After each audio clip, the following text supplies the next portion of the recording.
যারা এই জুলাই অভ্যুত্থানে শাহাদাত বরণ করেছেন তাদের জন্য বিভিন্ন জায়গায় শহীদরা শহীদ, তাদের নিয়ে কোনো বিতর্ক থাকবে না বলে জানিয়েছেন গৃহায়ন ও গণপূর্ত উপদেষ্টা আদিলুর রহমান খান। শুক্রবার ৩ জানুয়ারি পাঁচলাইশে জুলাই স্মৃতি উদ্যান উদ্বোধন শেষে সাংবাদিকদের তিনি কথা বলেন। উপদেষ্টা বলেন, শহীদদের সম্মান দেওয়া আমাদের দায়িত্ব। চট্টগ্রাম কেন্দ্রীয় শহীদ মিনার দৃশ্যমান করার কাজ মেয়ররা করবেন। আন্ডারপাসও দরকার।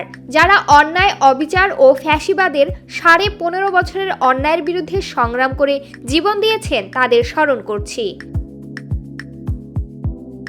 তিনি আরও বলেন, বাংলাদেশে যেন আর কখনোই ফ্যাসিবাদ ফেরত আসতে না পারে।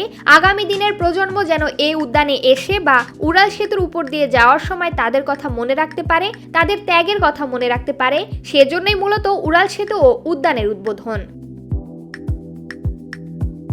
উদ্যানের জায়গা সবার জন্য উন্মুক্ত, কোনো গোষ্ঠীর ব্যবহারের জন্য নয়। পরিষ্কার পরিচ্ছন্নতা, আইন শৃঙ্খলা পরিস্থিতি যেন বজায় থাকে, সেজন্য আমরা কাজ করছি। ইনশাআল্লাহ সবার সহযোগিতায় এটা বাস্তবায়িত হবে। বড় বিষয় হচ্ছে চট্টগ্রামের জলাবদ্ধতা। এটি আমাদের নজরে আছে। জলাবদ্ধতা থেকে মানুষ যেন মুক্তি পায় সেই চেষ্টা চলছে। মেয়র, সিডিএ, ডিসি সবাইকে নিয়ে ঐক্যবদ্ধভাবে কাজ হচ্ছে।